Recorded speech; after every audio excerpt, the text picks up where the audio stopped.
Hey, what's up everybody? Joshua Casper back at you with Plugin Boutique, and today we're checking out the STA Delay unit by Audified. Pretty sweet delay here. It's using vacuum tube emulation. It's using some really nice saturation algorithms, and it just sounds warm. So what we're going to do is just go through and check it out and see what it has to offer, and more importantly, listen to how it sounds. So I've got it on these horns right here. Let me go ahead and solo it.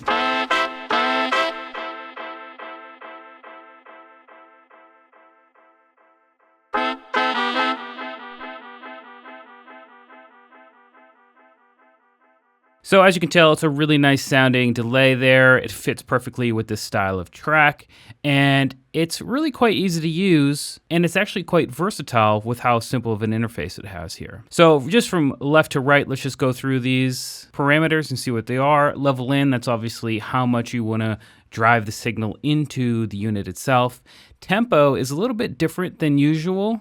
It's by BPM here. So if you're going to try to sync it to your tempo, you want to change it to the BPM of your project. So my project's at 72 right now, and I want to get it as close as I can. So I'd want to put it, I can come in here and actually type it in. So it'd be 144. And now it's going to be perfectly synced at double speed to my project BPM. So my project's at 72, 72 plus 72 is 144. Or if I want it to be synced right to my project BPM, I can go in and put it at 72 or anything like that. And I found just tweaking this knob here gives you some really interesting results. Because it's not going to be synced to the project sometimes, it actually sounds pretty cool.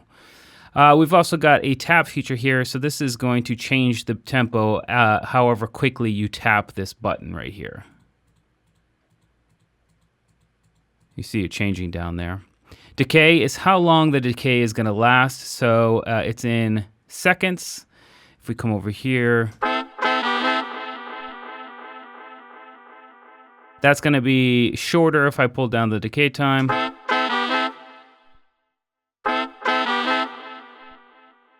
All right, and intensity is essentially how loud that decay is going to be start to finish. So if I turn it way up and compare it to when I turn it down. All right, we also have the ping pong effect if you wanted to turn that on. And then we have the panning down here under the stereo knob. So we can go left or right. All right, and we also have a high pass and low pass filter here.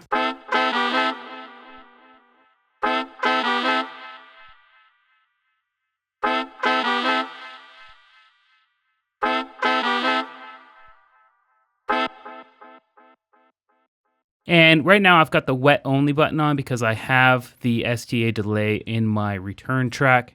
So I'm going to have it wet only, obviously, so I'm not doubling up on that dry signal from the actual channel itself. Okay, so over here is kind of where the magic happens. It's got 5 different valve circuit models available, and they're designated down here with P, V, B, W, and L. And if I click through, you can see it says Presence, Vintage, Brown, White, and of course, Lo-Fi. And then these are essentially saturation types, and then you can have the saturation amount for whichever type you have chosen right here on this knob. All right, so let's check each of these out. I am using a new kind of synth stab as opposed to just listening to it on that horn.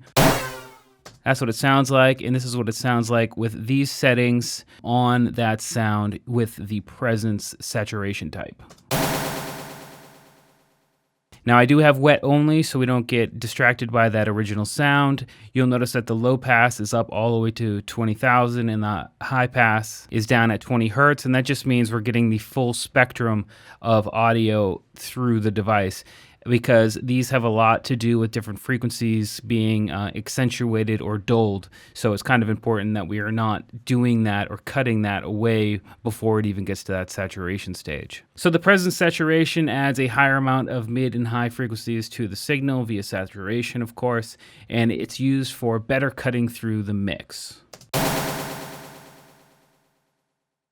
All right, next up we've got Vintage. This has a smoother high end, and it also adds even more harmonics to the signal. So Brown has an almost flat response rate with only the high frequencies rolling off and a nice higher harmonic punch.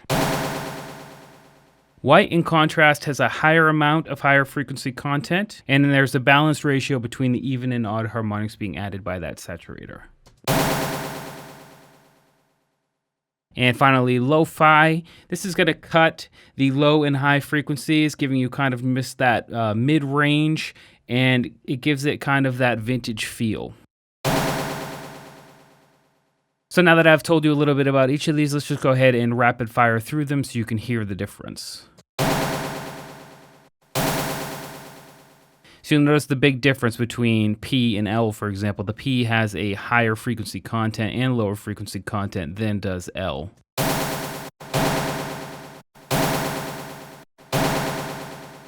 Brown, I think, is kind of the dullest in my opinion.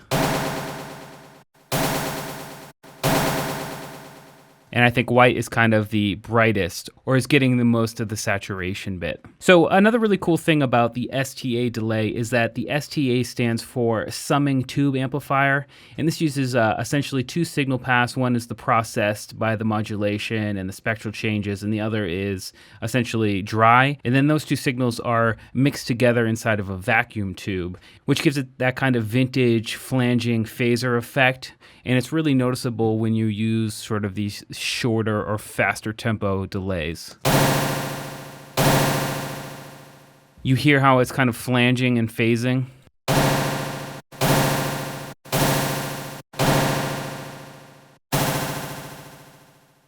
And it's also pretty clear the differences in the different saturations here. So anyway, that's a quick look at the STA Delay by Audified. Links in the video description to it. I'm Joshua Casper here for Plugin Boutique. I hope you learned something. We'll see you next time.